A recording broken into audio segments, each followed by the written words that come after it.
Coffee. Over 300 million people today are employed in coffee industry worldwide, bringing the world over 400 billion cups of coffee each year. Many, in fact, consider a morning cup of coffee essential for a kickstart to a productive day, or at least a stable one. Coffee has helped to fuel mankind in its various pursuits for centuries. But where exactly did coffee come from, and how did it take over the world?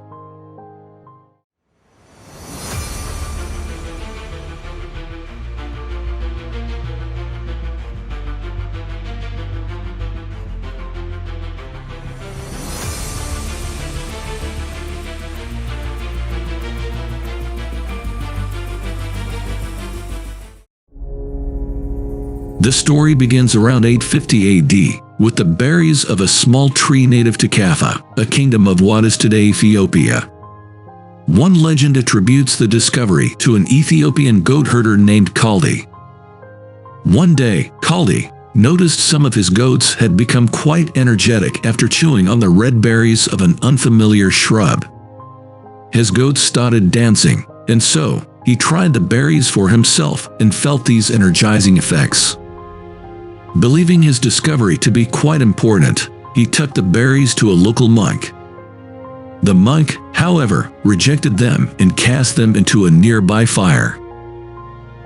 But the smell of the roasting coffee beans within the berries caught his attention, as well as the attention of other nearby monks. After the fire was stoked, they picked up the roasted beans, ground them up, and mixed them into a cup of water. And there the first cup of coffee was made. However, in historical evidence, the first cup of coffee is crowned to both Ethiopia and Yemen, as the plant itself is native to Ethiopia, while the first real evidence we have of its roasting and brewing as we consume coffee nowadays comes from Yemen. And it's no surprise as both countries are only 1 mile apart. The Arabs called the drink kabla, a word interestingly related to their word for wine, and likely the origin of the modern word for coffee across most languages. When they began making coffee in its modern form is not known, but it seems to have been sometime between the 10th and 15th centuries. There is a clear written evidence of the consumption of coffee among Muslim communities in Yemen by at least the 15th century, a drink which they again gave the same name as the other drink, kahwa. According to Bennett Allen Weinberg, in The World of Caffeine, the earliest appearance of coffee in its modern form comes from the mid-15th century, in the monasteries of Sufi monks in Yemen, which was just across the Red Sea. Coffee soon reached nearby Mecca, and from there, it spread out across the Middle East and North Africa. Interestingly, coffee initially had a religious significance to many Muslims, especially the Sufis, who used it to assist in fasting during Ramadan, as well as to aid them in staying awake at night for prayers. It was also believed to have carried many medical benefits, some of which scientists today know consuming it does have. In a society that forbade alcohol, it became a drink of the common people for normal casual use. The first coffee houses were established, but they were places for men only. Women could consume coffee at home.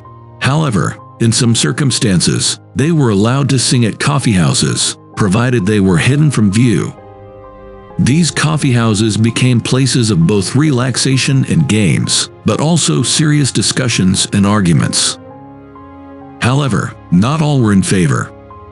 Some within the Muslim community argued that the prohibition on intoxicants, such as alcohol as outlined in the Quran, should extend to coffee. Moreover, coffee houses were seen as breeding grounds for illegal behavior, violating Islamic principles, and incubators for political disturbance. Consequently, bans on coffee and coffee houses were implemented at various locations, such as in Mecca in 1511, resulting in the secret trade and consumption of coffee. In some cases, trading and consuming coffee was punishable by death. Coffee made its way into the Christian world through the expansion of the Ottoman Empire, which ruled over parts of Europe and much of the Middle East. Ottomans gained control of Yemen in 1536, and the Yemenists introduced coffee to the capital of Constantinople during the 1550s, sparking considerable enthusiasm among the Turks. Many European travelers and merchants first observed it there, tried it on some occasions, and sometimes wrote about it. Coffee's gradual introduction to Europe appears to have been through both war and trade. In 1565, the Ottomans attempted to conquer the island of Malta. However, they were defeated by the Knights of St. John. They took Ottoman soldiers as slaves, who introduced the Maltese to coffee. Decades later, the Venetians became interested in the drink and acquired it through trade, becoming the first to introduce the drink to the continent. Throughout the late 1500s, coffee quickly spread to many other parts of Europe. England, France, the other Italians, and the Dutch were especially interested. The people of Europe began to search for the plant which produced these wonderful new beans. The Dutch were the first to succeed in 1616 when a sly merchant, Peter van der Broek, acquired them while in the city of Mocha, and it wasn't a simple task. The Yemenists guarded their coffee supply closely, requiring that any beans that left the area be boiled or roasted to prevent germination. However, Peter was not the first to succeed in smuggling them. A Muslim pilgrim had already succeeded in bringing them to India by taping the seeds to his stomach under his clothes. Nevertheless, Burke's achievement held significant value for his community. He transported the plants to his residence in the Netherlands and effectively cultivated them. However, the chilly conditions of northern Europe posed challenges for large-scale coffee cultivation. Fortunately for the Dutch, during this period, they were expanding their reach to acquire tropical colonies, including Sri Lanka, situated south of India, Java in Indonesia, and Suriname in South America. During the late 16th and early 17th centuries, the Dutch East India Company took the lead in establishing European coffee cultivation in these regions, sparking Europe's growing obsession with coffee for many years to come. Following suit, other European empires also introduced coffee cultivation in their warmer colonies. In 1720, Gabriel de Clou introduced coffee to the island of Martinique. He brought it to the island and sustained it on his ship by sharing his limited water supply with it, although it's possible that others had already introduced it there. Many believe that the Arabica coffee consumed globally traces its lineage back to these plants. Arabica today remains one of the 4 primary coffee varieties consumed worldwide, constituting for about 65% of total production. The second major variety is Robusta, adding up to a significant portion of the remaining coffee production. Also, Robusta coffee originates from Congo. Arabica and Excelsa, on the other hand, are relatively uncommon. Additionally, coffee cultivation was carried out by slaves in the French colony of Saint-Domingue, present-day Haiti, which later became a major coffee producer. The earliest European coffee houses were established in Venice in 1645. The rest of Europe emulated this trend, witnessing the emergence of thousands of coffee houses across the continent in the decades that followed. Unlike their Middle Eastern counterparts, European coffee houses tended to be less controlled, given the presence of alcohol-serving pubs for such purposes. Consequently, they often evolved into hubs of intellectual culture. Like in the Islamic world, Christians initially also had religious concerns about coffee. Though their concerns were not as strong, they did have concerns about a Muslim drink becoming popular among their people. Around the year 1600, the issue was then brought to Pope Clement VIII. Catholic devout were hoping that their leader would denounce the drink immediately, but instead, he said, "Why this Satan's drink so delicious, that it would be a pity to let the infidels have exclusive use of it. We shall cheat Satan by baptizing it and making it a truly Christian beverage."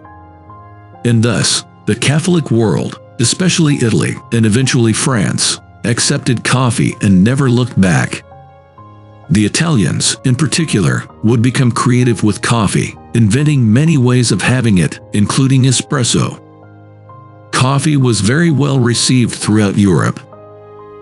During this time, it should be remembered that coffee competed with tea, for which the British developed a preference. The same case occurred in their American colonies.